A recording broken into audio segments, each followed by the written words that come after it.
Okay, hello everyone. Thank you for joining our 14th Gender Studies seminar hosted by, again, United Proud Women. Today, interestingly, marks the end of Pride Month, and we're stepping out of this rainbow kind of bubble and returning to the new reality.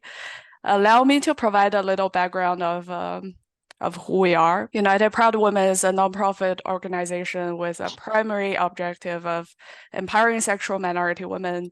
We strive to create safe, brave, collaborative, and creative spaces where individuals can grow, connect with their communities, and organize collective actions and drive inclusive social changes. Today's seminar is a very special edition as we have the honor of welcoming a distinguished guest, Charlene.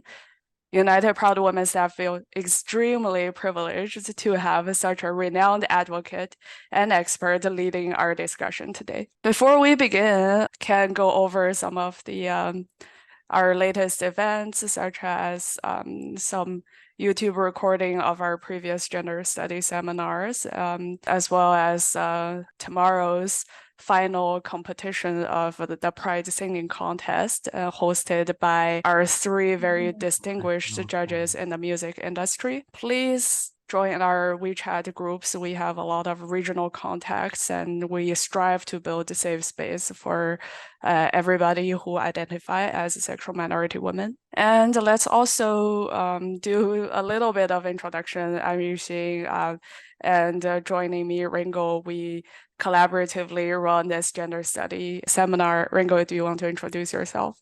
Sure, I'm Ringo, and I'm based in South California right now as well. And we are the course assistant for this seminar. And if you have any questions about the course materials, you can reach us in the WeChat group created specifically for this seminar. Before we begin, let's also quickly go over the safe space agreement. Positive intent, we come together with positive intentions, respecting each other's experiences, perspectives, and identities, and we strive to listen carefully and speak with empathy and assume good faith in our interactions. And keeping confidentiality, what is shared within the space should stay within the space. We respect each other's privacy, and we commit to maintain confidentiality. This creates a safe and a trusting environment where everybody should feel comfortable sharing, hopefully. And this gender studies seminar, in the past, we had some confusion over here. Let's maybe reiterate this.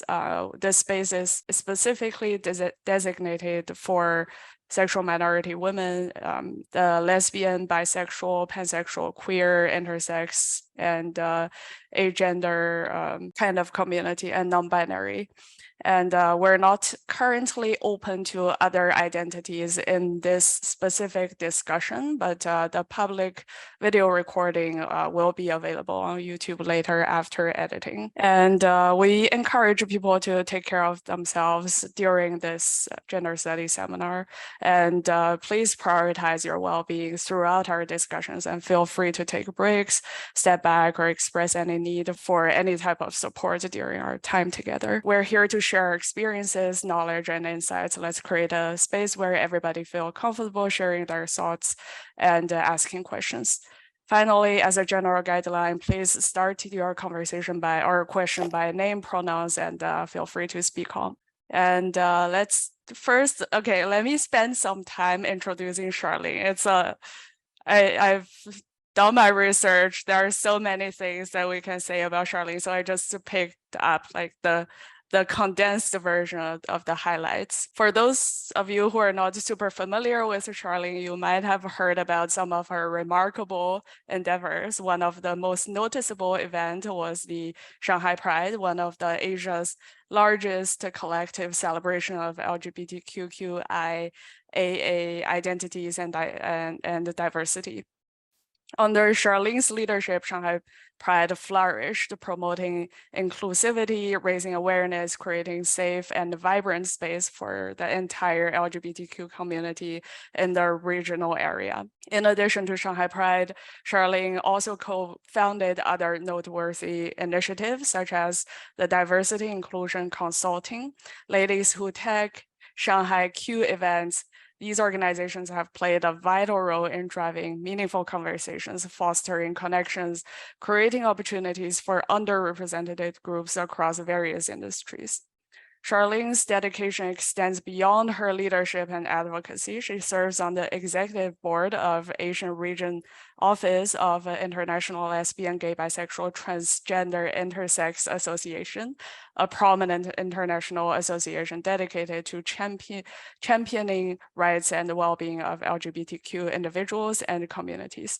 Furthermore, as a director of the Diversity, Equity, Inclusion, and Belonging, she actively promotes environments that embrace diversity, ensure equal opportunity for all identities. We're incredibly fortunate to have Charlene share her expertise and experiences during this seminar. Thank you so much, Charlene, for joining us. Without further ado, let's embark on this enlightening journey together as we delve into the seminar and explore the critical topics that Charlene is going to share today. So let's give the floor to Charlene.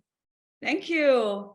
Well, thank you all for inviting me to share in this amazing platform. I'm actually very encouraged and very inspired by all of you. I think, well, I did a little research on you too. And very, very proud that we have amazing young people taking the lead to do something more for sexual minority, especially those in identifying ourselves as LGBTQIA P plus, and I suppose allies as well. So I'm going to share my screen. I am right now in the Singapore time zone, and it is 10:10 right now. I am not a morning person, I have to tell you, so I'm actually filling up myself with a lot of coffee. So anyway, good evening to you, good afternoon to you, good morning to you. So today, thank you for the kind introduction. Today I'm going to talk a little bit more about my journey. Never came out, well, I have not been out for most of my life. So most of the life I was very much in the closet. But throughout the years, it has taught me to be who I am and taught me to accept who I am and tell my story. So today's presentation is about a journey of discovery, myself, disruption, the things that disrupted my plans, and then into diversity and inclusion. First up, in some of your time zones, it's still Pride Month, so happy Pride.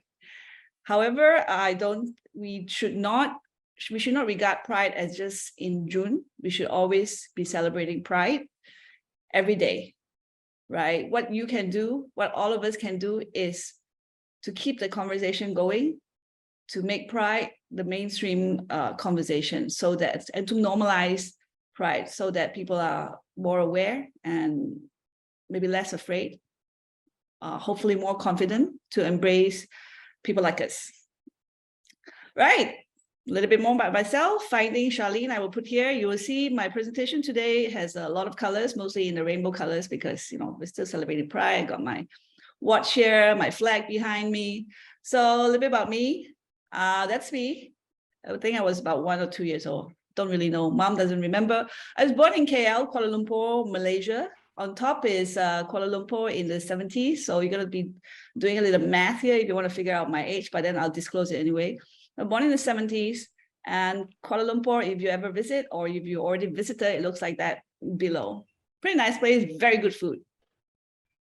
This is Malaysia. We are in considered Southeast Asia country, and we have two parts. So Malaysia is a very diverse country itself. It is also conservative, and majority of the race we call Malays or Bumiputra. So Myself, I am ethnic Chinese. My grandmother is actually from Shunde or Shundak in Guangdong, right, Canton. So she came to back then Malaya, married my grandfather, who is Malaysian, born Malaysian. And so I consider myself Cantonese. We are minority. You can see that we're like 21% of the population. I also grew up embracing Christianity as my religion. So mostly my grandmother was Taoist, my mom was Catholic, and I am Methodist. So it was really a conservative family, conservative society that I grew up in. So most of the time, we have very structured thinking growing up, expectations for children. You have to study hard, get into a good school, graduate from a good school, find a nice man, clever man, smart man, get married, and then find a good job too, and then have make clever babies, right? So that's what we were taught to be. I went to school in KL. This is a picture of my school before it was demolished. So in its place right now is a fancy condominium, like worth $1 million. Anyway, I spent about 11 years in this school. And from a very young age, I have already realized that I like women. So very young, right? As far as I can remember. Because on TV back in the 70s, it was still black and white, but I would watch TV because there were pretty girls reading the news, or actually my mom liked to watch the beauty pageants, and Charlie's Angels. So I was very interested in women already. And this school is an all-girls school. I don't know if it helped me or it did not help me, but I really enjoyed my time here. I made really good friends and really good connections. And it was also this school that where I started to be interested in electronics. So you see the top at the bottom right corner, that is the public announcement system. So it's a fancy product back then when I was growing up, and it was very expensive. And I was nominated to be in charge of the public announcement system. It was a big responsibility. That's when I realized that I really like handling this stuff. I was very interested in electronics. So my science teacher, she was very encouraging, and I said that what can I do when I grow up, right? So we all had ambitions, and she said, well, perhaps you should pursue a degree in engineering. So that was the very first time that I heard that, wait a minute, girls can be in engineering. Because all my life, we have been shown that engineers, doctors are men. So I was really excited, and I decided that, okay, I will pursue a degree in electrical engineering. Of course, when I shared my idea to my family, well, my mom and my grandmother my mom was like, yeah, study whatever, get yourself a scholarship, because I can't afford to pay everything. And my grandmother was like, yeah, as long as you get a degree. But most of the men in my family, they were the ones who say, no, engineers is too difficult for girls. Girls don't be engineers. Only boys can do that. I was like, no. So I was a stubborn child, and it was我的脾气不好的. So I said, no, that's not going to happen. Like, I'm going to prove you wrong. I'm going to show you that girls can be an engineer.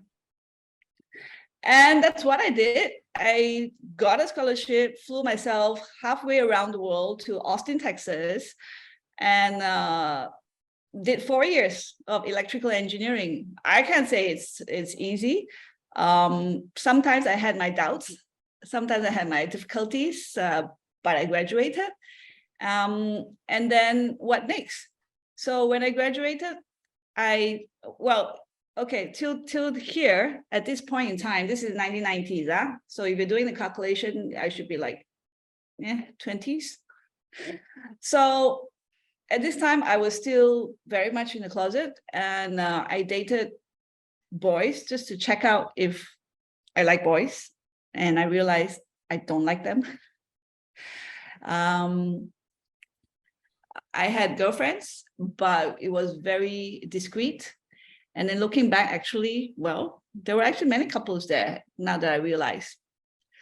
Mind you, Texas is very conservative a state in the US, as you all know, it's red state, right? But Austin was very blue. And it was here also that I realized that whatever we were taught about the whole journey that we're supposed to have, having clever babies to the end and live happily ever after, well, I don't think it's going to happen anytime soon, I told myself. Anyway, I graduated and I moved back to Malaysia for my first job. So from Malaysia, I moved to Singapore and then to Shanghai. And all my career, 20-something years, I've been in electronics, in the semiconductor industry. I was making wafers. I was making ICs, chips, we call it. I was making printed circuit boards. And all this go into, as you know, our cell phones, our laptops, even our cars, and of course, not forgetting our washing machines and our microwave ovens, right? I was here for 20-something years. In between, I did manufacturing for solar panels because I thought, I needed to be environmentally friendly. That's what I did. And then I went into consulting because I thought it was fancy. So I did a few years in consulting. Basically, my career brought me from KL, Malaysia to Singapore and to Shanghai. A little bit more about this, about my personal life. So as you know, I've always liked girls, and in Malaysia, even in the US, I've dated people. So, well, as you know, now you know my wife, all these relationships did not last long. I actually moved from Malaysia, my first job, to Singapore to follow a girl. Yeah, I think we do that sometimes, yeah. So I moved there, but it did change my career. I spent 8 years in Singapore, and then that girlfriend and I broke up. So it was, well, we already had like a house together, cars and all that. And the breakup was, we had to divide the house, we had to sell the house, divide CDs. Back then we were still using CDs. DVDs were not out yet. So that was in early 2000s. And we even had to, unfortunately, divide friends, right? Because sometimes friends might say, oh, we're not taking sides. Unfortunately, they do. But looking back, yeah, it happened. So because of this breakup, I lost everything, money, my home, my friends. So I thought, okay, maybe I should be looking elsewhere to start a new chapter. So this friend of mine, well, he was a former colleague. He's also a recruiter, and he owns his own recruiting consultancy. And one day he said, look, semiconductor is booming in China and there are positions in Shanghai. So would you like to join? I'm like, yeah, sure. I just don't know the language. I don't speak Chinese.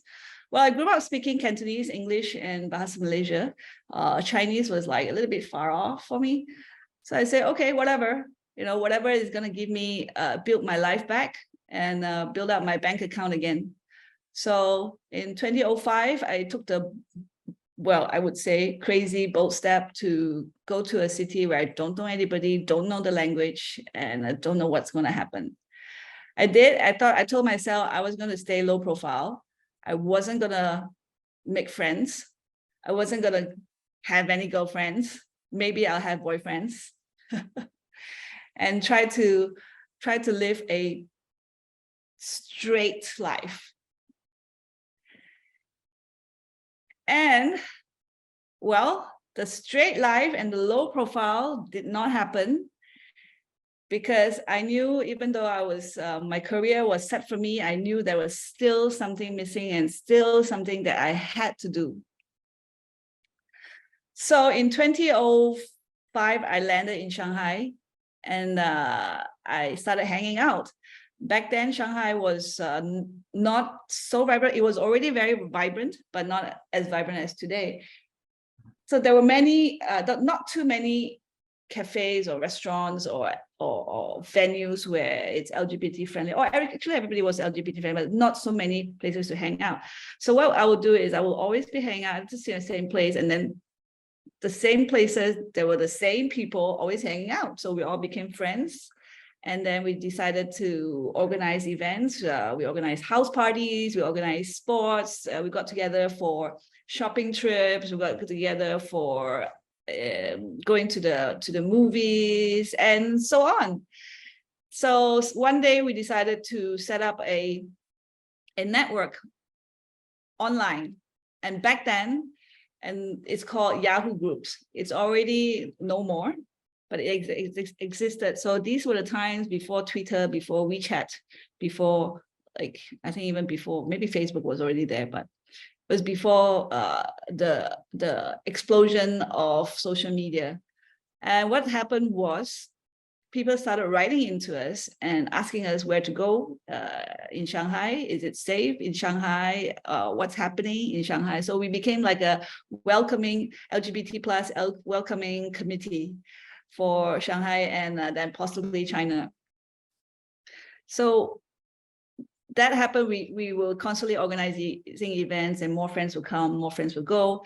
In 2009, there's basically some friends who were the founding committee of what we were called Shanghai LGBT. They were leaving China, and then we decided, you know, let's do a big farewell party.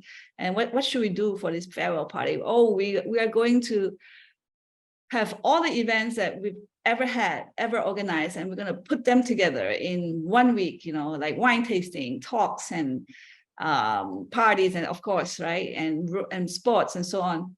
So that's what we did. And then we're going to call it Shanghai Pride. Then we even thought about having a parade. I mean, we were very naive at that time. And of course, we found out that we couldn't do parades in China.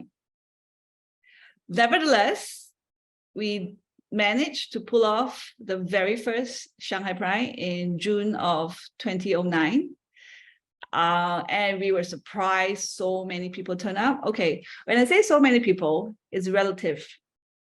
We cannot compare ourselves to LA Pride, New York City, Sydney, Mardi Gras, and so on, right? For us, a few thousand was already like huge, because we know that we can't really come out and do such big events, but we did.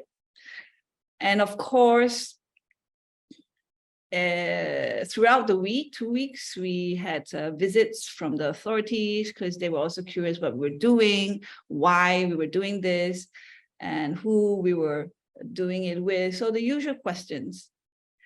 And they would also visit the venues and find out what's going on, you know, take part in the celebration, like sitting in the corner. And well, everything happened as it did. So we thought, okay, this is cool. However, we were thinking this is going just to be this one time, right? So yeah, let's leave it as that.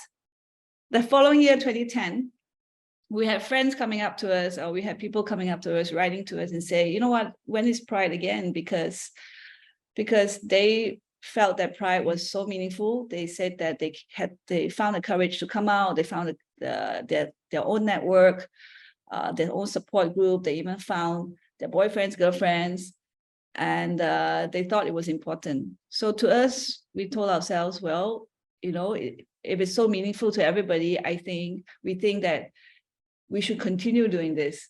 So we did. And every year we continue doing this. And every year we say to ourselves, it's too tiring. It's because everyone was a volunteer, myself included, that it's so tiring that we should not do it anymore. But every year, with the encouragement of the participants, the audience, even our volunteers, we say, okay, you know what, let's do it one more time. So it has been so for the last 12, 13 years. This year, we would have been celebrating our 15th year. Well, we do still celebrate a little bit here and there. I want to touch a little bit more about community building, because this is what today's seminar is about. So throughout the last decade and more, we have depended on volunteers to help the things to run. In the very beginning, the very first year, 2009, it was just a group of friends. So we would do everything together, right? We would do the planning, we would do the promotion, we'd do the operation execution together. So we thought, yeah, we can do it. And it was a flat organization and it worked for us. By 2013, we were growing and then more people wanted to join. And then we realized that, you know, perhaps everyone can focus on something that they're good at or something they want to learn so they can help the organization or the community, the festival to move forward. Now, you have to remember this, we are not any registered entity, NGO, charity, whatever. We are a group of friends, group of volunteers, just trying to raise awareness and promoting inclusion for our LGBT plus community. We are not out for protest or not demanding anything. We just want to raise awareness. Why do we think like that? Because awareness is the very first step of everything that comes in. It's a journey, right? Awareness is the first step. Because if nobody knows what LGBT plus is, nobody knows what it means, nobody knows who we are, then it's very difficult to conceptualize what the community is about, how we want to exist. So, and that was the basis of how we recruit our volunteers as well. We always ask in our very first meeting with volunteers is, why do you want to volunteer for an event like Shanghai Pride? Now, when I say event, it's not only one-time event. Shanghai Pride is well, sometimes it's a week, sometimes it's a month, and it's always whenever we have time to organize something, and whether our partners, our like venues and supporters, sponsors have time for us. So it could be, I remember in 2018, our Pride 10th year, we had about 33 events throughout the month. And people came from all over the country, so that was very encouraging. Now back to recruiting volunteers. We always ask the question why, and it's very important because that's always the motivation of what you want to do for a community. That's one point. The other point is back to our organization. I was saying it was pretty flat in the beginning. And then when we grew a little bigger, we wanted to be more focused. So by 2013, we were organizing ourselves like we will have team leaders, we call them, and team leaders will lead different events or different functions. For example, photography, we will have a photography team, and the team leader will assign and manage the interested photographers to various events and train them, let them know what to do, what is the timeline, right? Another example would be the translation team. We have the copywriting and translation team. And then for the events, for example, Pride Run, we put it under sports. So there's a sports team that manages, they plan, and they run the Pride Run as well as the bike ride events. And then we have like the marketing team. We have also, what do we have? We have the logistics team. We have the volunteer recruitment team. So then we became a little bit more organized. We ran ourselves like any companies. So, but at the end of the day, everyone was still a volunteer. And that was the cool part of it. So this was how we operated in the last few years, and it worked really well for us. I'm showing the pictures here of when we end our bike ride. We call it the rainbow bike ride, and then and also the Pride Run. Pride Run has also many sponsors and supporters. And the bottom right photo is actually 2019 New York City World Pride Parade. So what we did that year was we invited anyone, past volunteers, past team members who were interested to be part of our contingent in New York City. So that was the end. This photo is very meaningful as well, because we got people from literally all over the world, volunteers who used to live in Shanghai, and then they were now all over the world, living all over the world. So they came back, they came to New York City actually, and joined us. Why also is meaningful is at the end of the parade, we were trying to take a group photo, but it was very dark. It was like 11 something at night already. Then there was a fire truck right in front of us, and the most amazing thing happened. The firefighters actually turned on their engine lights to give us the light for the photo. So that's the story of how far, you know, even New York City has come. Now, I have to say, running Pride, in the very beginning, I was still very much in a closet. Because I don't know how to, I was out already to friends at the time and to the committee at the time, but because I had a full-time job, I was afraid. We were already in the newspapers. There was a photo of the organizers in the newspaper at that time, and I was freaking out. So I was not out yet. However, by organizing Pride throughout the years, I became more and more confident of who I am. I became more confident that I should embrace myself, accept myself first. And it was through Shanghai Pride that I started coming out to more people, more friends, even co-workers, and then finally to my mom, my family. And of course, it was during 2013 Shanghai Pride, at the very first Pride run, that I met my wife. So I met her at Pride Run, and literally she ran into my life. In the beginning, I would make some comments that she didn't like, but then in the same evening, we started talking a little bit, and within the week, I asked her out for a date. The first date didn't happen too well because it was still sort of Pride month. I was busy, and she was like, why is this person inviting me out and not spending time with me? Anyway, by the end of that week, we moved in. So it was a very standard lesbian journey. Anyway, this photo on the left was taken in Hawaii, Honolulu, Hawaii. That's where we were registered and married. The rainbow is real. It's not photoshopped in, okay? So it's a real rainbow. And many people ask us if we were going to wear dresses, who's going to wear the dress and who's going to wear the pants? And our answer is, well, we're both going to wear the dress and we're both going to wear the suits. So there we have it. Left, we wore our wedding dresses, and on the right, our wedding suits. So I think this is what Pride has brought me.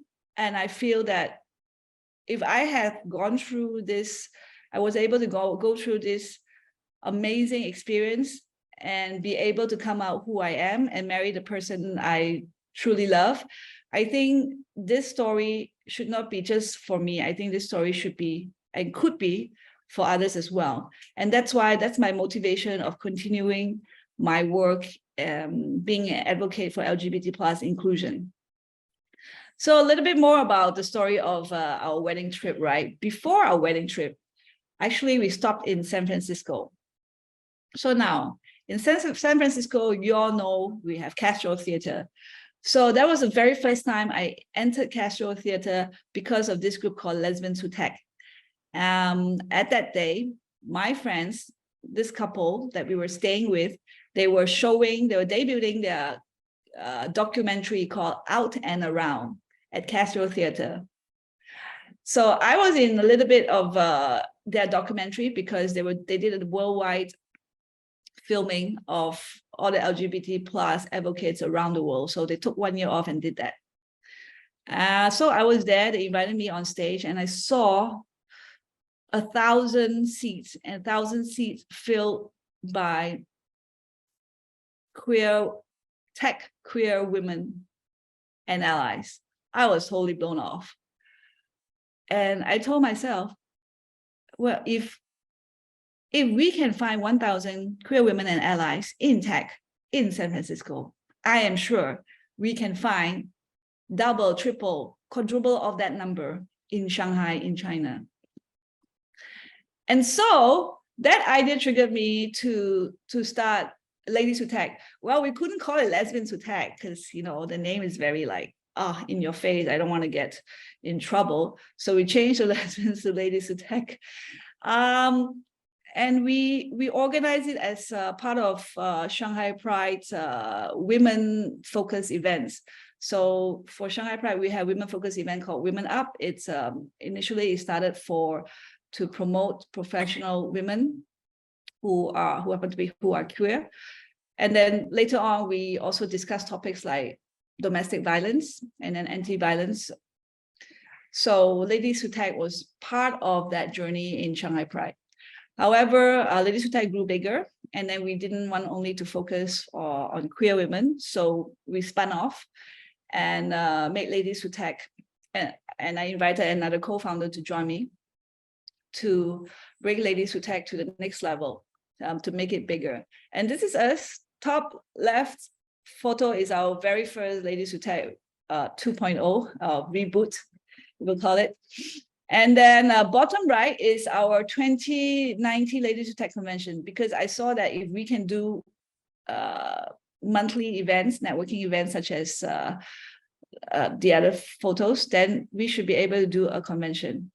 2018, we started our first convention and 1,000 over people joined us. We were, again, it was one day event. We were very inspired, very encouraged because, you know, it showed us that there are role models out there. Women can tech, women do tech, and women can be tech and leaders in tech.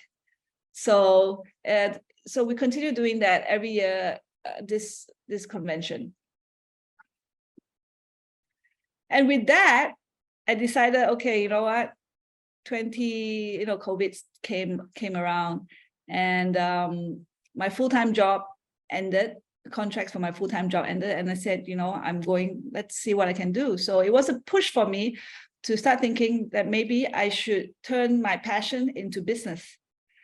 So there's Q Events for event management, and Ladies Who Tech became a business entity. And because we got LGBT plus inclusion as very important, especially at the workplace, me and another volunteer from Shanghai Pride co-founded Diversity and Inclusion Consulting. So that's my career. Now, very interesting parts, coming out to friends. So I would categorize coming out to 3 parts. Categorize first to friends. I think it's the easiest. I don't know about you, but for me, friends it's family that we choose, right? So we like that, we hang out with them. If we cannot get along, then, you know, we move on. Actually, my first coming out was, well, like you said, I was growing up in an all-girls school. We had girlfriends, or we had puppy love, whatever you want to call it these days. And these friends of mine, I mean, we've known each other since maybe very young, 6, 7 years old, some maybe from 3 years old. So one day I was already living in Singapore with my then girlfriend, and then a group of friends visited me and stayed at our place. And the next day, well, because we stay in the same room, my then girlfriend and I, next day, one of my friends like, Char, are you and so dating? Are you lesbian? And I was completely shocked. I was like, nobody has ever said that to me. So, I mean, what do I do? So either I continue lying and say, no, she's my best friend or whatever, or cousin or whatever. And then I also think, but they're not going to believe me. So I just came clean and said, very casual, like, yeah. And then they said, okay, we knew it. You don't have to hide, you know. That's what they said. And I felt the burden just lifted from me. Till today, we're still friends, those friends who outed me. And then from then on, it was easy coming out to friends. Coming out is a very personal journey. Coming out is also sort of every day. Every day I have to come out. I have to come out to the cleaner in the toilet, right? I have to come out to every new person that I meet. But then it has become so normal that I don't consider it coming out. So that's friends. That was the easy part. Coming out at work. And then you're like, oh my goodness. I was thinking to myself, I'm never going to come out at work, because what if if I get fired, right? What if I get bullied? What if my colleagues started to ditch me? And so, in most of my career I spent in Asia, and the conversations, I don't know about other parts of the world, but the conversations in Asia is always about, are you married? What does your partner do? How many kids you have? How many houses you have bought? What do your parents do? Things like trying to find out if you're from a rich background, or how much money you have, the usual stuff that we talk about in Asia. So I hated going to lunch with colleagues. I hated hanging out with colleagues, because I always had to answer the question like, do you have a boyfriend now? And you should start dressing up in dresses and put on more makeup and look sexier. I was thinking to myself, I think I look sexy to certain people. Like, why do I need to dress up in a dress to look sexy? Yeah. So that's why lunchtime and work time was really, I didn't really enjoy when I was not out working. But then I thought to myself at the time, it was part of life. It was part of being lesbian. It was just the phase I have to go through. And then somehow some miracle thing will happen that, that all these questions will go away. Well, sure enough, the first time I was out at work, it was because of, again, breakups. And then you're thinking breakups are bad things, But then now I'm thinking maybe breakups are good things, right? So the first time, one time I broke up and I was miserable at work. But I started going we went for a company gala. And then all of us had so much to drink. And I started, after the gala, started to cry. And this story I have not told anybody before. So y'all get the first preview of it. Anyway, so a group of colleagues like tried to console me and like, oh, don't cry, or cry, here tissue paper and everything. And this was in Singapore. And they were trying to find out what is going on with Charlene. She used to be, so like not like this. So I told them that I just went through a breakup, blah, blah, blah, blah, blah. And they're like, oh, don't worry, you'll find another boyfriend, probably this one is not good for you. He's probably blah, blah, blah, blah, blah, blah. And then I burst out saying, it's not a boy, it's a girl. And then they were like, oh, okay, here, more tissue paper. So that was the first time my friends, the colleagues that I came out to, they're still very good friends of mine to today, my support group from over the years. I'm very grateful to that. And then the second time, that was in Singapore. So the second time I came out it was in Shanghai. And what happened was, it was another girlfriend already, okay? It was in Shanghai, another girlfriend already, and we had a squabble. We had an argument. And back then, there's no WeChat yet. So everything was through SMS. You know SMS? I think it's called, text messages.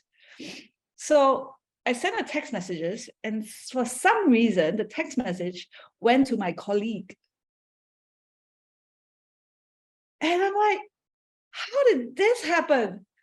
So I went to my colleague's table, And then I found her phone lying there. And back then, there's no facial recognition or thumbprint to get into the phone, right? Anybody can get into anybody's phone. So I got in and I deleted that text. I went back to my desk. Then I felt so horrible because I've done something wrong. Well, I did, right? When I broke into the privacy of someone else's phone. So the whole day I couldn't work. And then at the end of the day, I just told my colleague and I sent her a text message. I said, look, I went into your phone today. Okay. And I deleted one message. It's like, okay. And that message was not meant for you. It's like, okay. And that message was meant for my girlfriend. And she's like, okay.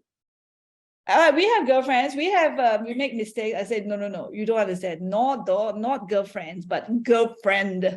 And she's like, but you're my girlfriend too. I'm like, no, I'm not your girlfriend. So I had to explain the whole thing about girlfriends, and that's how I came out. And today she is also one of my best friends.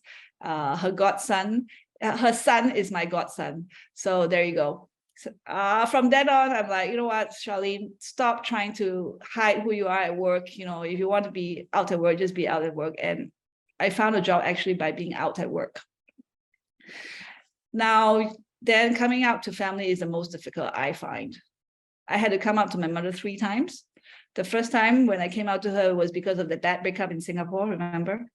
The one I had a house with. So I had to say, Mom, look, yeah, we're breaking up. And she was like, I knew it. Are you sick? You should go see a psychiatrist. Are you possessed? You should go and see the pastor. And then I told her, look, Mom, I'm not sick and I'm not crazy. So don't worry about it. The thing is that we didn't talk about it. We didn't talk about it anymore first time. And then we didn't talk to each other for quite a while. Then I moved to Shanghai. And when I moved to Shanghai, my mom said she wants to come visit. And by then I already had another girlfriend, yeah? Remember? So, and then we were already living together. So mom said she wants to visit. I'm like, oh, so I need to come out to her again. I did. I said, look, Mom, I met someone. And she's like, oh, who is he? She is so-and-so. And then, so I had to say, yeah, I have a girlfriend now. And so what did she say? Again? Okay, so ended the conversation, didn't talk to each other again, but she visited me. Seems like things were like normal. Fast forward to the week before my wife and I were about to get married. I said, Mom, I'm going to get married to this person. And she said, you don't have to do it because there will be no turning back. And I said, I'm going to marry her. I love her. I'm going to marry her. So we went to the US. We got married. My mom didn't go because it was a very long flight for her. So it was a very small event anyway. 2 weeks later, I went back home to see her. And I was driving with her. She was seated next to me, and she asked me, so you got married. Do you have any photos? I said, yeah, we took plenty of photos. There was a rainbow at our wedding. She said, oh, okay. And did you buy a ring? I said, yeah, we both have rings. I said, oh, you're not wearing them? Like, oh, yeah, it's a little bit too big. So then she said, well, your grandmother has something for each of her grandchildren that when they get married, they will get it. So you have a ring and I have it. And now that you're married, you can have the ring and you can give it to your wife. I just stopped the car. I like braked, stopped in the middle of the road, and I started crying. So that was the best thing. I mean, my mom could have said for my coming out. Today, my mom and my wife are best friends. So they drink with each other all the time. Well, turns out that things were not as bad as they seem, and then it just took a little bit more courage. But then the courage actually came from many years of advocating for what I believe in. Now, getting older, so if you did the calculation, I should be in my middle age now. I just turned 55. I just turned 50 in January. You see the graying hair. And I asked myself, what am I going to do next? So to be honest, I am still looking for my next big adventure. And I have left Shanghai. Now I'm sort of traveling. I've been traveling for the last 10 months. Eventually it will stop traveling. And eventually I hope I can find my next big adventure. Meanwhile, I'm thinking that I should be sharing my stories, my journey, so that others can learn and maybe not make the same mistakes that I have, or maybe find some sort of courage to be themselves, or some committee to run or community to build. And I'm really privileged to have you invite me to be in this journey. Now, if you don't, I'm like, oh, Charlene talked for so long, like she can really talk. Well, if you don't remember anything that I've said today, you just remember this one thing. If this piece of jigsaw puzzle, if every piece is the same size, same color, same shape, and if this is the world, it looks damn gloomy. So for us, we represent a different color, different shape, a different size of a piece of jigsaw puzzle, and we make the world more colorful. So back to you, Eugene. You can connect with me on LinkedIn or email. I am on WeChat as well. So there you go. Already brought into tears by Charlene. The story is just amazing. The coming out story that just brings all of us together. I mean, we all experienced like parts of this journey, if not all. So definitely feel the connection, and thanks a lot for sharing that. Thank you. Thank you. That means a lot for our community, and it's just really nice to hear such inspiring and motivating and warm story. Thank you very much, y'all. Thank you for listening. Yeah, I think I talk a lot. Maybe y'all want to ask questions. I know you have a list of questions for me. I'll do my best. Yeah, so we got a long list of questions, and I grouped them into 4 different categories. I think let's start maybe from your personal experiences and your story. And in your talk, you also mentioned a little bit about your Asian identity and how you shared some family value, and also you have a religious background that ties into the Malaysian type of culture identity, and you also married your wife who is Chinese, and seems like you just have a lot of intersectionality and that ties back into your identity. So maybe if you can elaborate, or like just from your personal experience, tell us a little bit about how your experiences regarding your intersectionality shaped you into who you are and what it means to you personally. Well, yes, being in a conservative or traditionalist environment, right? Well, I'm minority in terms of race, also woman who's like seen as the weaker gender, and then being LGBT plus. I think it did seem that a lot of things were stacked up on me, and that it's like so many things against me, right? It wasn't easy because throughout we have to sort of fight for our own survival, or fight for things that we wanted to. Example, education.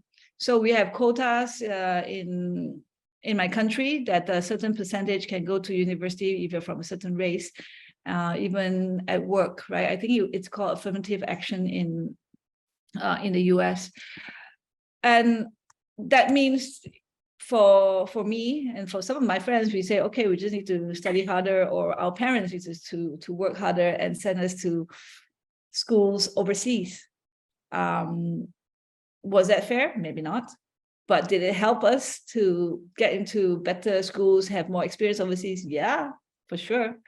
So I think for everything that is against us, we also can also find something like rainbow or something colorful at the end of the road.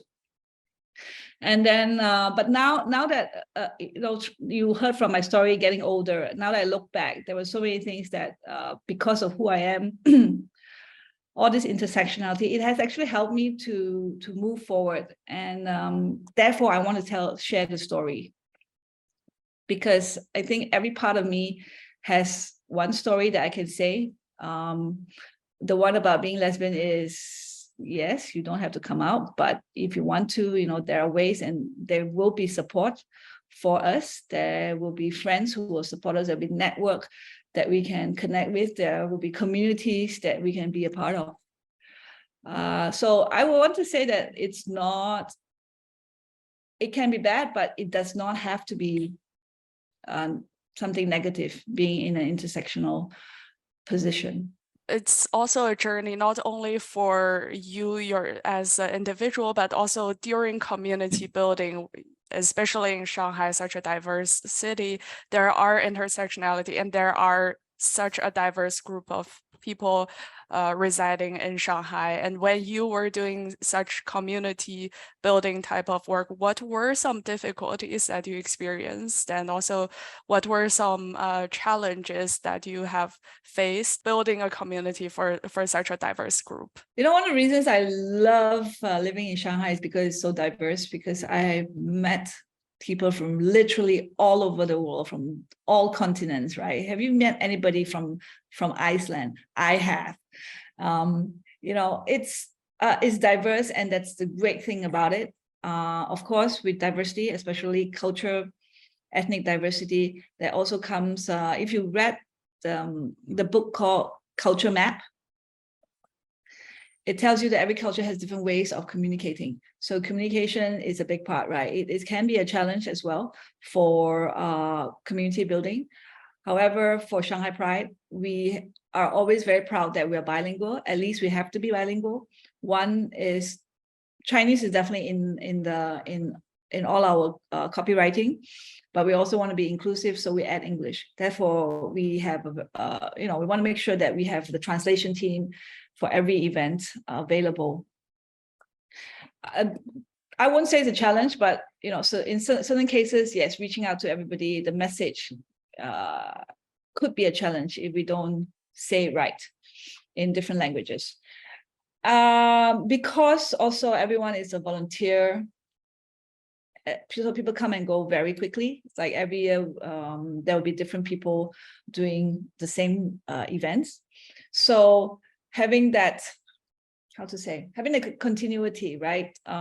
It can pose as a challenge, and therefore we try our best to keep the volunteers, and we also do our best to, whatever events we run, we have documentation so that the next team that comes along can find out, okay, what the previous team has been doing or has already done, and how to move on.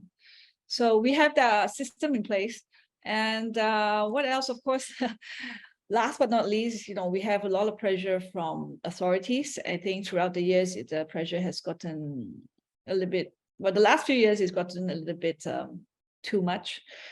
We always have to think about plan A, plan B, plan C, plan D, plan E, right? Especially when it comes to organizing something in venues. So venues are the easiest way we get shut down, because authorities will ask the venue to close down for the day or to not host us. So we always have to be prepared and always think about what the next step should be, what the plan B, plan D should be. So in some ways, these challenges have taught us to be more creative, taught us to be more resilient. Yeah.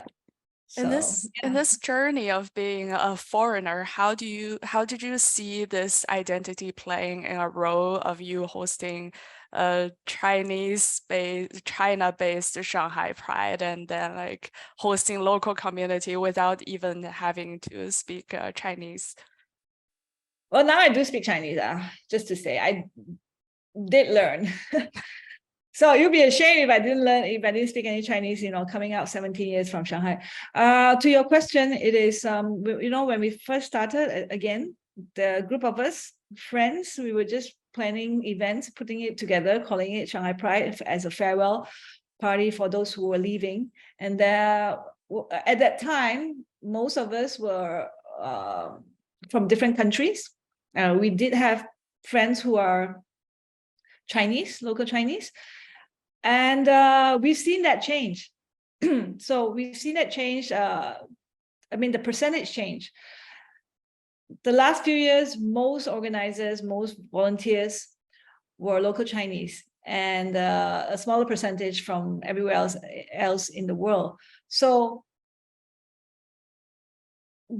I would say, because we have such a diverse group, we were able to reach out to more people. So that really helped us instead of, being a challenge for us. And again, back then it was easier to host events because all we need to do was find venues, and then we say, oh, I want to do something here, and then they will support us. And then later on, we have partners and sponsors who say, okay, one event we will sponsor you shoes, or we will sponsor you wine, or we can pay for a guest speaker to come and speak at your event, or we can pay for, we can sponsor films to be shown at your event. So I think being in such a diverse community in Shanghai, that really sort of helped us.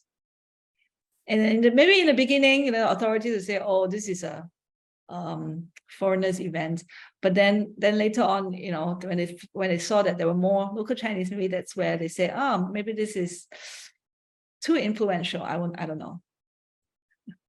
Seems like abundance of knowledge that you have gathered and experiences you have gathered from Shanghai Pride. Maybe in the future you can also do a deep dive on how to how to host those events specifically. Actually, we do have a course on that. I remember doing that before 2018. We were doing some sharing to other communities around China. So we actually did a roadshow on that. Happy to share it myself, or have one of our other team volunteers to do so. I see Jenny online now. So yeah, Jenny can help out there and sharing the course, so we can all get trained and learn to be as fabulous as the Shanghai Pride. So I think that was a good segue to our next questions. As with your identity of like being a foreigner experiencing Shanghai Pride, and probably you also traveled around the world seeing other Pride events in Thailand and Sydney and Singapore. So from your perspective, how do the culture differentiate, and what are some similarities and differences between those different culture and different Pride culture? When I first heard about other prides and then comparing it to our Pride, I always thought that other prides only had parades, right? And well, then I realized that the parade is the highlight, but having attended New York Pride, Sydney Pride, and I realized that they too have other events like film screenings, talks, parties, sports events, and even for different communities, right? So then I realized, okay, those are actually the similarities and not the differences anymore. So there are many various activities. Of course, the scale of it also will be different depending on what cities you are visiting. And then similarities would be, I want to say this, okay, conflicts arise anywhere because we are all humans, yeah? So it doesn't mean that you have the majority of the of society, they don't have conflicts. Minority societies also have conflicts because, you know, LGBT plus, you know, the plus represents so many things else. And now I think in the US, there's more of communities against trans, something like that, right? So, but I don't think that these are differences. I think it happens all over the world. There are, and I've seen even different communities, different organizations in the same LGBT plus community. Sometimes they are rivals. Although I think it should not be that way, but it happens. So these are the similarities. Differences, I would say, other cities have the government support, like Sydney World Pride, the government supports it all the way. Prime Minister even walked in the Pride March. You have also Pink Dot Singapore, which is allowed to happen in a local park, right? So I think that that's the difference. For Shanghai, well, the time that we were doing it, there was no government support. And hopefully, I hope that that will change. So I hope in my lifetime that the government will support something like a Pride event or even support same-sex marriage. I don't know, but I'm being hopeful. I see a very similar question in chat posted by Yu Jue 老师. The question is, I wonder how you view different restrictions and pressure on queer activism in those places, on politics, law, state government. And okay, right. So LGBT plus is a very small community, right? I think the report, depending on what report you read, is about 7%, 8% worldwide population worldwide, 7-8%. In China, I think the last one was still at 5%. So the population is so small. And when it comes to politics, and it's always intertwined with politics, because if a politician wants to attack on something, they immediately take, and this is my thinking, they immediately take a minority group to attack. Yeah.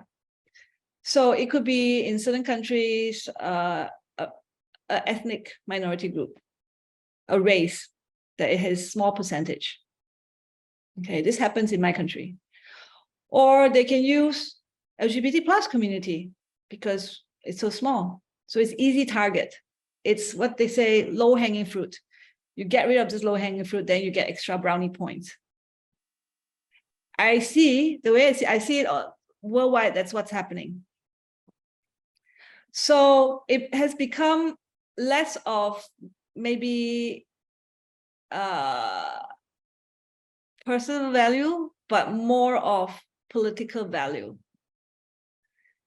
And this is what I'm experiencing, and this is what I'm seeing. So that answer your question. So and also, you know, if you can use that as a political tool, then you can publicize it. You can put it in social media, and that's where it comes into play, right? And say, oh, we're doing this because we're quelling a group, and then people will think, oh, this is a very bad group.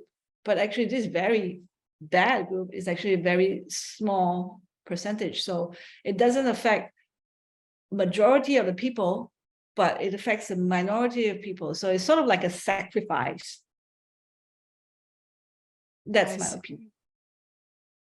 Thank you, Charlene, for your insights on this type. It's hard to, from the outsider perspective, to really know like the meats of like what's really going on with the restrictions, and so that's really helpful. And I also see a very similar question within the minority group. You mentioned that there were some similarities and differences, especially there were sometimes transphobia and sometimes racism and sometimes pressure faced by minority within minority groups. So how do you maintain, or like during your community building journey, how did you overcome those problems, or how did you make peace with those type of internal struggle? I guess, yeah, being community builders, I think we all face very similar issues. Yeah, for sure. Again, back to the recruitment, right? We always ask the question, why? I think we all have to have a common goal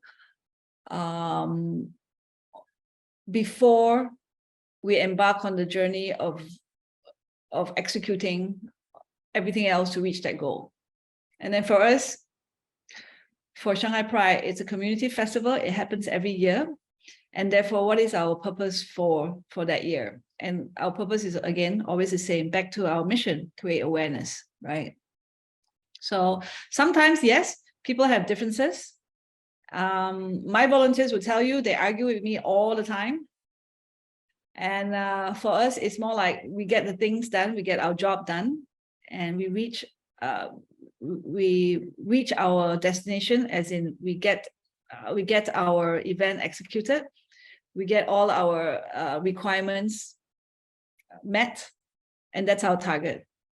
Separately, maybe after the festival, we will still have our own, disagreements, but whenever there is something that we need to do collectively, we need to do together, the goal must be the same. That's why the why is always very important when it comes to community building. Why are you in this community? Why do you know? Yeah, it's like destination is the same, but the road getting there, everybody might have different paths. That's absolutely true. That's what we have learned before in one of the seminars. So we talked about how to set political goal for maybe just temporarily and organize collective action to achieve certain political goal. And then we can negotiate the renegotiate the boundaries and differences, and make keep boundary within their own small community again. Absolutely. And this also happens with different communities, right? Because we have so many communities worldwide, everywhere. It's not only where you are at and where I am at. Every country, every city has different communities. We are all, hopefully, I hope, working on the same goals.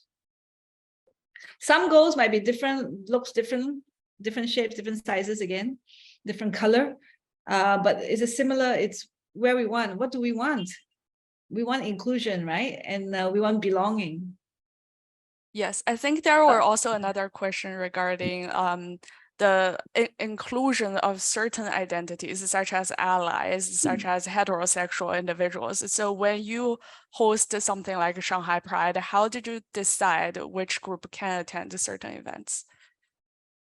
Oh, we don't decide which group gets to attend certain events. Everybody is included. Oh.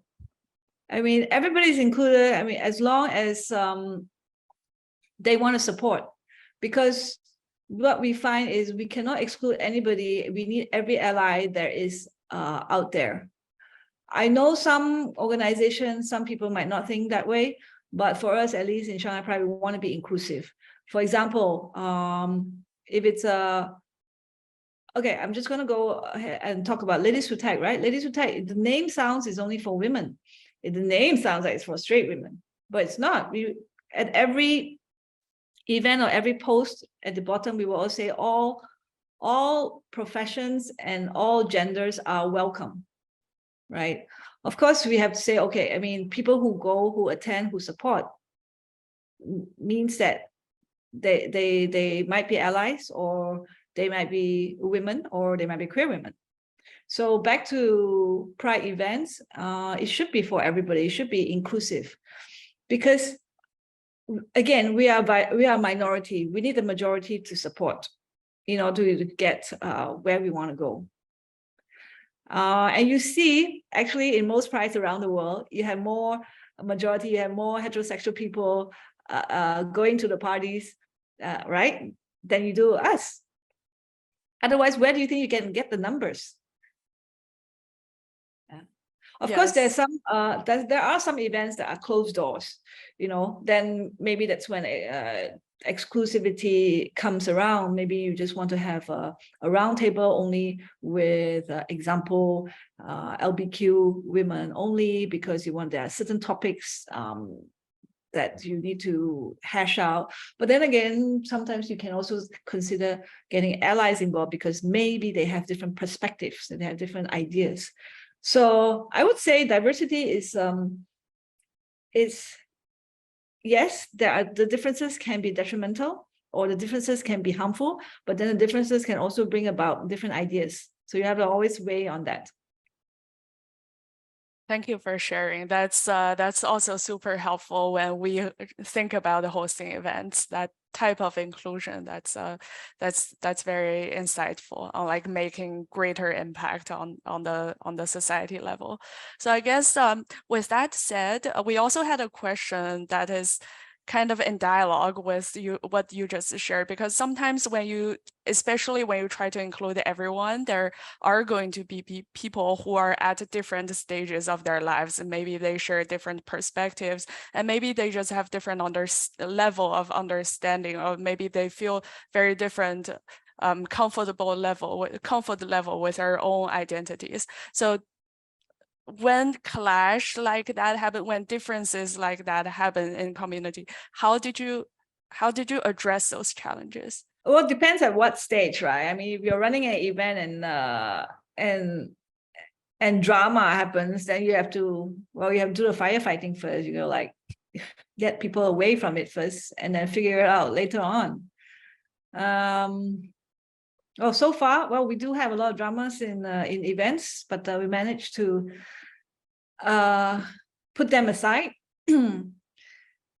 Depending, if you're talking about encountering organizations who don't agree with what we do, we also have encountered that. Again, the end statement I will put in will be, let's agree to disagree. You have different ways of running things and we have different ways of running things. We can be rivaling for certain things, but then the end goal, I always say that the end goal has to be the same or similar. And the way that we get there, I mean, I'm just repeating myself here, and rightly so, because I really believe in that. Our end goal is the same, but getting there, we can be different. But what I don't agree is like, we should not destroy each other. Yes, absolutely. That's very vision-driven approach. Conflict happens all the time. We are humans. Wow, that's this tolerance of differences. Yes. But yeah, even though we are humans, doesn't mean that we should do it all the time. We should be able to, because we are humans, we have the intellectual to, we should have the intelligence to figure out, okay, what is destroying and what is building. And we should always opt for the go for the option of building, right? Otherwise, maybe I sound naive, but otherwise, how can we make the world a better place? I still believe in making the world a better place. That's such a powerful message. I think that also ties back to what we discussed before, the different levels, and one of them is definitely the building of collective consciousness. And we also talked about how only the building of our collective culture can finally empower us as minority and get us the final destination, hopeful equality and equity for our community. So thank you for answering that very hard question. I see Jenny joining us. Jenny, you want to say hi? Can you guys see me? Because I'm actually on a car back from my concert, so cannot really like have any topic, but just want to say hi. Hi, Xiao. Nice to see you. And I'm like whole red because the car in front of me just like stop all the time. It's just the traffic is so crazy. Okay, well, focus on the road. Don't talk. I'm not driving, so it's fine. Yes. Yeah, I just want to say Always hi. in a concert. Yeah, so being with Charlene together, like help with Shanghai Pride, being a volunteer, like it's really a very amazing experience. And to like, it kind of made me understand like my identity and also embrace myself and to know so many people in this community and also join up women. It's all combined together. So the empowerment, like this organization, this events, the family, all bring it together is just amazing. So yeah, just be very grateful for that. And sorry for missing the like first half of the whole panel. So I'm not so sure what was discussed, but It was Jenny, amazing. just want to say, yeah, Jenny, it's just so nice. you know my story, like you've heard it 1,000 times. So I think Yes, you I can do. present my story next time. Okay, sure. I will try. Just ask Jenny. Yeah, I will be the representative. Yeah, go ahead.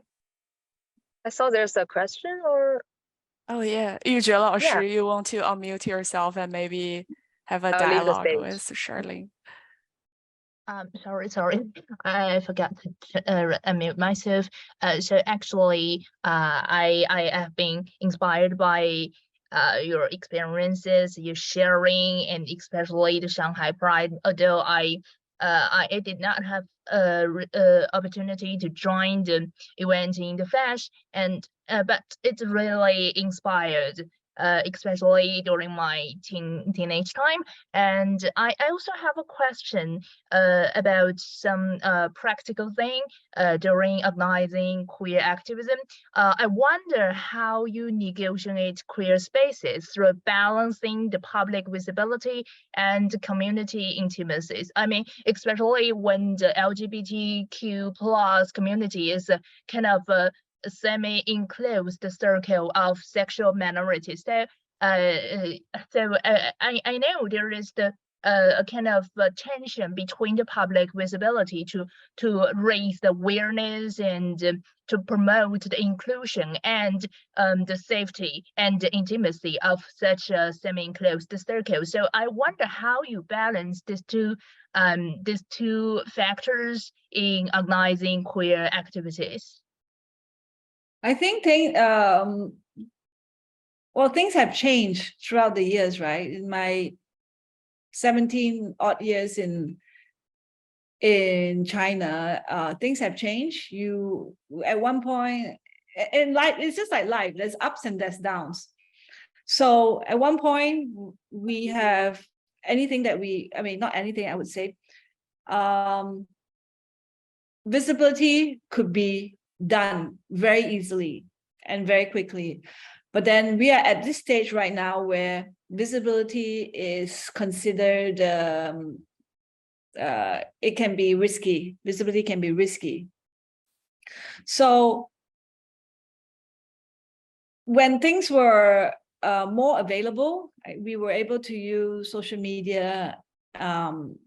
Back then people still go to website. We use social media to promote events, to promote networking events, and these events were open to everybody, and we were able to talk about topics related to, or we don't even have to talk, we can just network and then just continue the conversations personally in a networking space. However, the last few years, also COVID played a part, that all these spaces are becoming less and less. We all know what happened to the social media accounts of some universities, and then we also know that that Shanghai Pride had to make an announcement of halting activities, and then recently our Beijing LGBT Center also had to announce that they were shutting down the facility. So the space is getting smaller, yes. Then that means that advocacy will have to go under the radar, right? It will be amongst us, it will be word of mouth. People are still getting together, and we still have partners, we still have people advocating for LGBT plus. And instead of organizing events for the public, now there are more and more companies, more and more organizations are having their own internal conversations, which is not a bad thing. Because, okay, I want to put more focus on the workplace now, because if you do the math, most of our adult working lives, we spend on work, and most likely before COVID, we actually spend at the office, at the workplace, wherever your workplace is, right? Whether it's in the building, in the field, or whatever. So now the conversations and the work is going to these organizations. And I have seen a rise of more companies actually asking us about diversity, inclusion, or now diversity, equity, inclusion, belonging. More work to be done there. I see companies hiring more personnel to take charge of this sector or this department. And now I see even ESG embracing DEIB as part of the social and the part of the governance. So these are all very good things that are happening. Or I would say, things that do not have to stop because of what's happening politically or what's happening in the public space. I think things can still go on, but in different ways.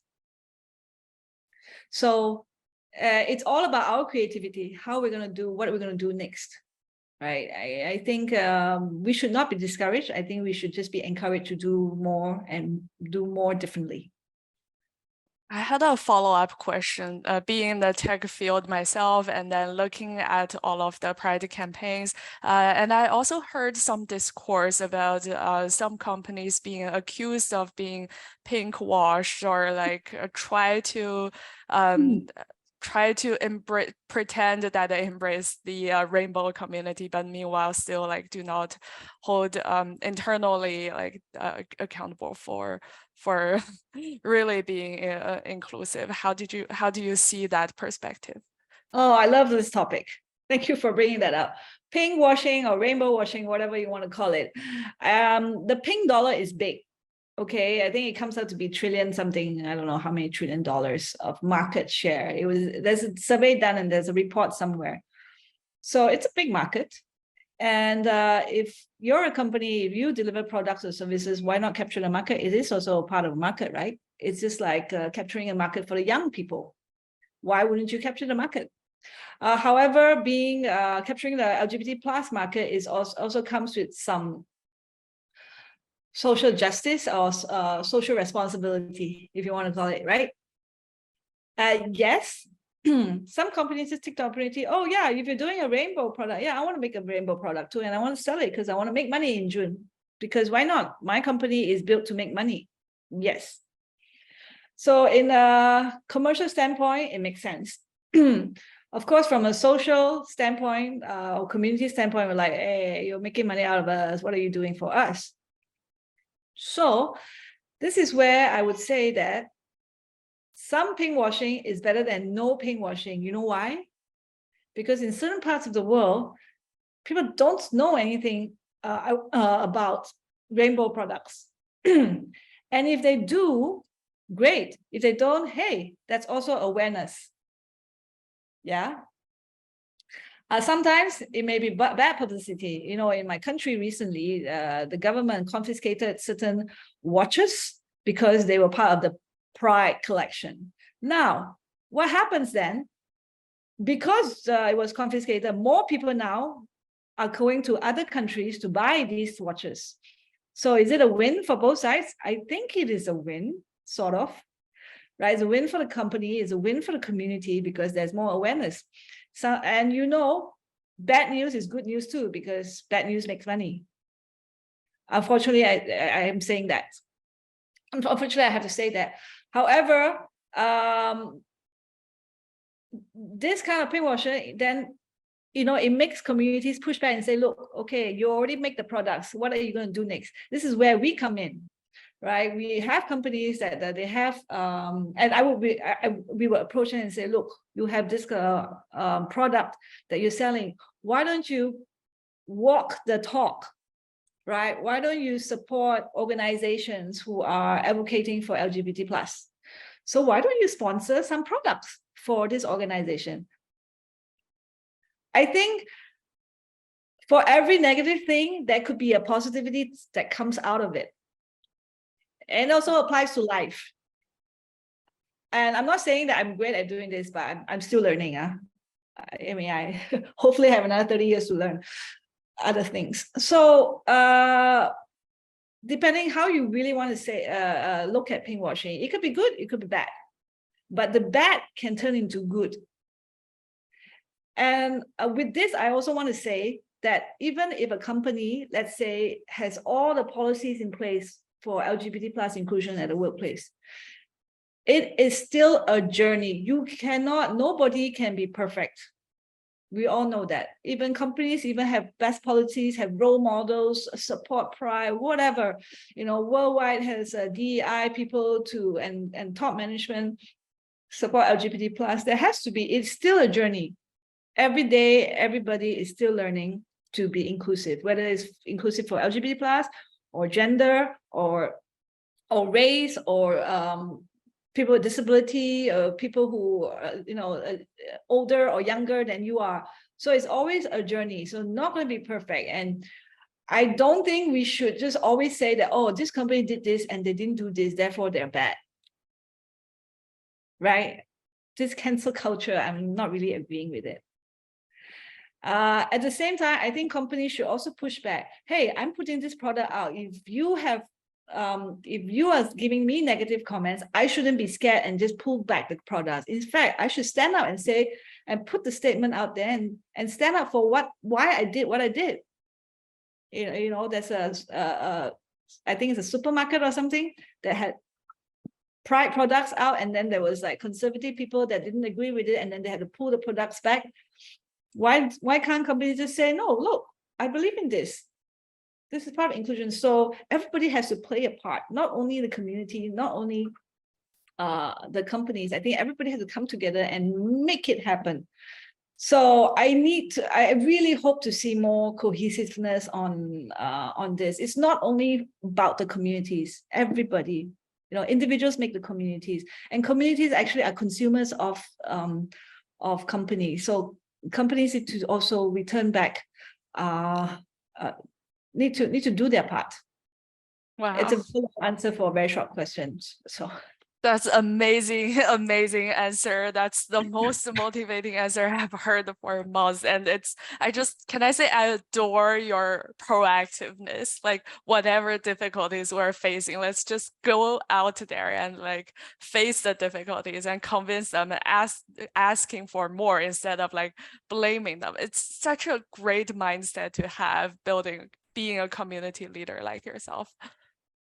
Well, thank you. And I just want to say, I wasn't born thinking like that. It just took me some experiences and support from people around me to be able to see this kind of path.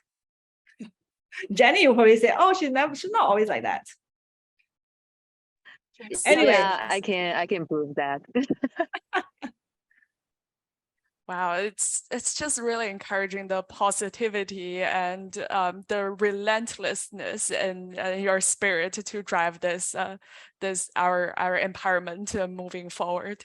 And also, you might have experienced life is not always, as you probably mentioned, there were so many difficulties and people not in alignment with where our vision is, where we want to go. And so how did you convince those companies being influenced under the structure of capitalism? How did you get them aligned, hosting all of the inclusion and diversity program? How did you convince them that this campaign matters? Let me go back to maybe 10 years ago. There was this company and they claimed themselves to be the D&I leader of the world. And then we went back to them and said, look, if you are the D&I leader of the world and you have done so much for LGBT plus inclusion in other parts of the world, in China, it's the biggest market, yeah. So what are you doing here? And then they realize, oh, you're right. If we are doing this everywhere else or in the Western world, but hardly in Asia. So the following year, they started to support us. So with that support, that company, we actually gained more support from other companies because, we we are humans again. I'm back to this human thing. We're humans. We always wait and see what other people are doing first before we dare to do, yeah? And as kids, we see what the parents are doing first. Oh, then we learn. So we're all in need of role models. And companies still, oh, that company, big company doing that. I think it should be okay. So we follow. It worked for us that way. Of course, you will see throughout the years that sponsors come and go, and sometimes they'll just say, oh, budget cuts and whatever. But you will see also individuals who push hard for it, who advocate hard for it to their companies and say, you know, this is something that we should do. And it helps that people who are part of organizations who are or part of any whatever they are representing, that they have either a lived experience or know of someone with lived experience in the community, and therefore they will help or they will support. So it is important that we keep talking, we keep spreading the message, we keep talking about it until people are so fed up and say, yeah, we know what you're saying. Okay, here, you know, we're going to support you anyway. So stop talking. That's one way of convincing. I mean, it helps a lot that we know who our supporters are and we have a direct link to them, the personal link to them. When they know who you are, they understand and they're ready to support. Because again, this is also goes back to awareness. If you're not aware of someone who's LGBT in the LGBT plus community, then you're forever like oblivious. And you have people saying, really? We have gay people in our company? Like who? Well, then again, it's like, who wants to come out if you're not inclusive? Right? I mean, who would just voluntarily come out? I mean, I do now, but before I wouldn't. So I would say that we have to continue our conversation. We have to normalize conversation. So these days, for example, I would say, oh, my name is Charlene, and then we'll start talking. If someone that I just recently met, I will just start talking and then somehow put the conversation that I have a wife into that conversation, and then not make it awkward. And then they'll just be like, oh yeah, Charlene's wife. The person might be talking to me, and then in the mind might be like, oh, she's gay, you know. So it's all about normalizing. And then that person, my wife always says, and I'm going to quote her again, if you have 5 friends around you or 5 people you know around you, if you can start that conversation with 5 friends, that 5 friends can go out and start a conversation with 5 more of their friends. So that's how the message can go out. That's how we can normalize the LGBT plus conversation. It's not an easy journey. I mean, it took me how many years, right? So y'all can start young. I mean, you're already doing such great things. When I was your age, I didn't have this kind of groups. If I had, you know, I would have come out sooner. I would have realized that I started accepting myself a lot sooner. Wow, that's really useful advice. Do you have any more of those advice, like to young adults, maybe young professionals, or like LGBTQ identified individuals in working industry? How do they ensure their personal safety, ensure that they do not get discriminated in their workspace, at the same time really try to promote our visibility, promote diversity in their workplace? Yeah, sure. This one came out just very recently when I was doing job hunting, right? I started asking, you know, at the end of the interview, they would say, do you have any questions? So I started using this technique, or I don't want to call it technique, but I started using this method. I said, do you have any anti-discrimination policies again? And then I'll add in sexual orientation in there to see their response, right? So I think that's a good way also. It also helps to protect yourself, but it might also make you sort of come out. But if you're going to say that, oh, do you have any anti-discrimination policies against gender? Then like, yeah. And then put in sexual orientation in there and see what they say. Yeah, that's of course you can also do your own homework and find out about the companies that you're going to work for or that you're working with. Now, having said that, not all companies promote their equal benefits, right? I joined one company one year. I just gotten married, and the first day of work, I started filling up the forms, and in the forms there were questions asking if I was married and who the name of my spouse, and if I had a marriage certificate. And it's like, oh my goodness, should I say that I'm married, that I have a wife? I mean, what should I do? I mean, if I don't say I'm not married, I'm lying, but if I say I'm married, I might get fired. So anyway, I decided not to lie again. Then the good thing was, the surprising thing that came out of this was 2 weeks later, I received in the mail 2 insurance cards, right? One for me and one for my wife. So I asked everybody in the company, like, did you know there is coverage for couples regardless of gender? And everyone's like, no, are you kidding me? And then, I probably opened a can of worms, but it was a good can of worms. And everybody, and I spoke with outside of company, and my wife was like so happy. She decided to tell everybody, and everybody was like, what company is it? I want to join this company now. So you see, not all companies promote that they're equal, but I think they should, because then they'll attract more talent, right? And if they attract more talent who can be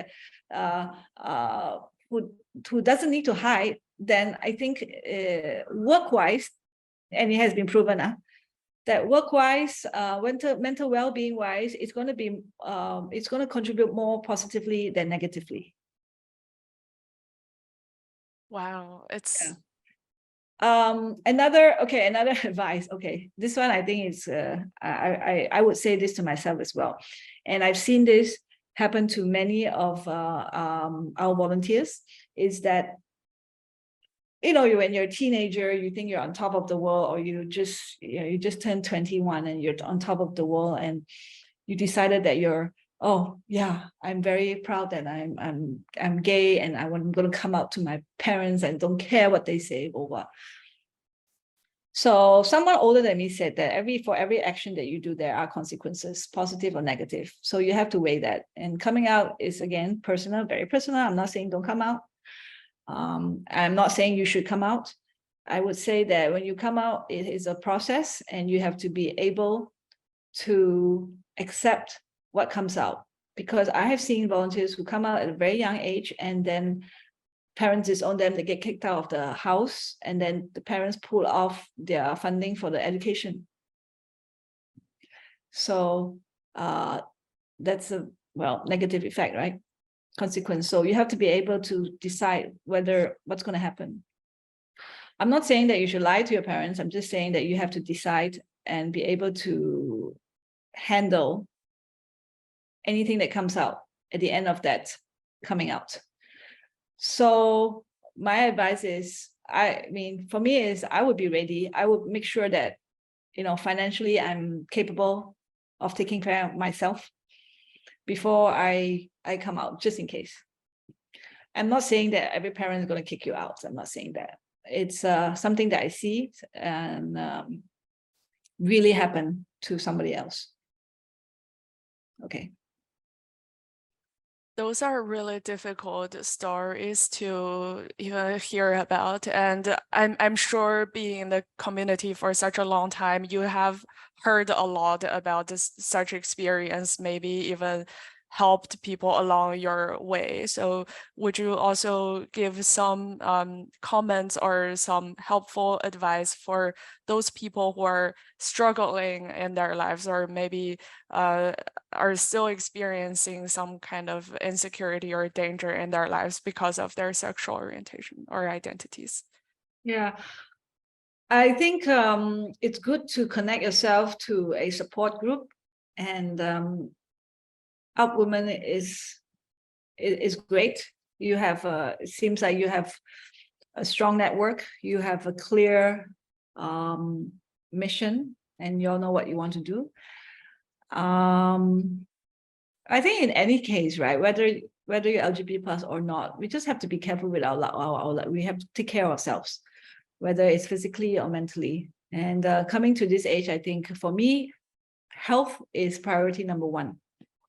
Yeah, only with health you can have everything else. I think so. Yeah. Being safe is also, I mean, I would say it's very subjective where you are, how you, you know, where you live. Do you go out alone? Do you go out with other people? I mean, these are things that it's every day that we need to take care of ourselves, right? I mean, I'm not going to go pick out on a fight and say, oh, you know, hey, I am gay. Do you like me or not? I'm not going to say that. I'm not going to go and pick a fight.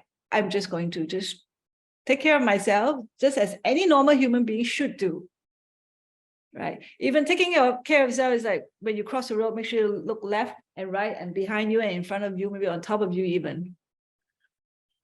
It's all about taking care of yourself as an individual, regardless of your sexual orientation, I think. Yeah, but wherever you go, find a support network. And if you cannot find a support network, create one. Oh, such a warm and candid tip for our community. I think I'm gonna pause here because I really want to give the audience a chance to ask any questions. Yes, I see Xu Yao raise her hand. Do you want to share?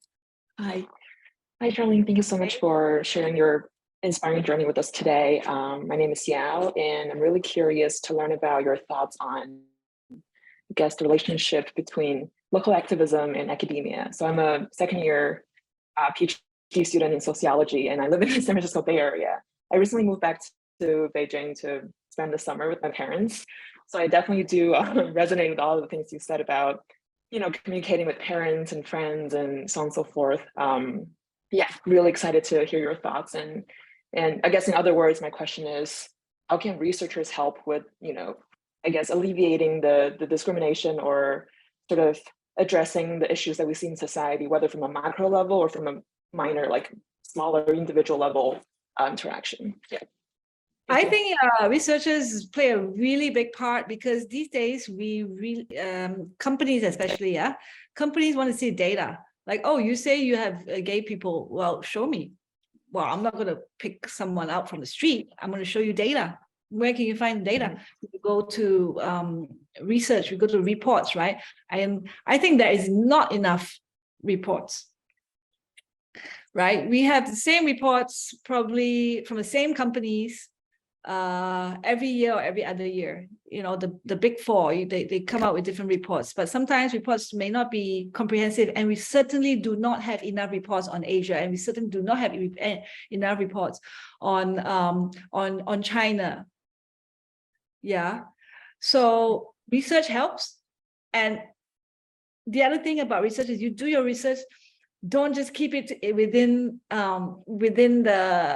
the institution. I think it should be published, because I know sometimes you have research and then you interview people and people might not want to be published. But I think it's very important to show the data outside to the world. You know, whether you hold a conference, you live stream the conference, or you maybe just do a presentation on TikTok and say, look, this is data that I did. You know, it's really helpful because everybody wants to know what's going on. And I myself, sometimes when I do presentations, I look for data as well. So I want to say that I want to convince, if I want to convince whether an organization, I want to convince a company that, hey, you need to do more for LGBT plus people in your company, I have to show them what the data looks like in terms of discrimination, what the data looks like in terms of how many people are actually in the closet because they're afraid of being discriminated in the workplace. I need data to show that roughly what's the percentage of LGBT plus people and what they're looking for in terms of employers, right? So again, when I go back, I go to the internet, there's always not enough data about China, not enough data about Asia. So really, you all really need to, you are important part of this whole ecosystem about inclusion. Again, everybody plays a part. So we should never think that we're too small to play any part, because I hear this all the time. Oh, I'm just one person. I cannot do it for this organization. Okay. But if you're one person plus another person, you have two. And then you can do something. Right? So I would say, encourage more of your fellow researchers to churn out reports on this topic. And thank you for doing that too. Thank you. I also wanted to mention something. You talked about going to Castro in San Francisco and going to the theater. I'm not sure if you've been to the GLBT Historical Museum. If you've been there, it's like one of the most important museums of LGBT plus history in San Francisco, and they have Shanghai Pride like highlighted on the map. Yeah, it's like I was really inspired, and it's really great to see you today. Like you're pretty much local famous in, I feel like, in the San Francisco like Castro area. Yeah, just wanted to know that it's in the museum. Okay, thank you for telling me. Next time in San Francisco, I definitely will go there. And yeah, Jenny, we need to tell our team. Or maybe you have already. I can send you a picture later. I think I took a picture. I guess someone like took a picture of like, it's like our 10th anniversary or something. Like they have the picture. I'm not so sure if we're talking the same place, but some place in Castro, they do have our like photos up there. Yeah, I think one of like our like Pride family who took a picture there and sent in the group chat. But I will figure it out. Is that like the same thing we're talking about? But it's nice, yeah. Okay, well, thank you for mentioning that, and I really appreciate it. I really appreciate that. Thank you. Thank you. Thank you. All right, we're on top of the hour. Anyone else? Any final notes? Well, feel free to drop me any messages and questions that you may have. I'm on LinkedIn. And I'm also, email. All right. Thank you so much. Finally, for the first time in our history and gender studies seminar, we end on time. And although we cannot have enough of Charlene in our episodes, so definitely in the future, let's maybe do something more together, and maybe we can highlight more of what Charlene is doing in her life and all her fabulous programs promoting inclusivity and diversity and visibility. Thank you again, Charlene, for your time, and that was amazingly inspirational. Thank you so much. Thank you all for having me. Everybody. Thank you. Your part. Thank you. Bye. Thank you. Have a good weekend. Take care.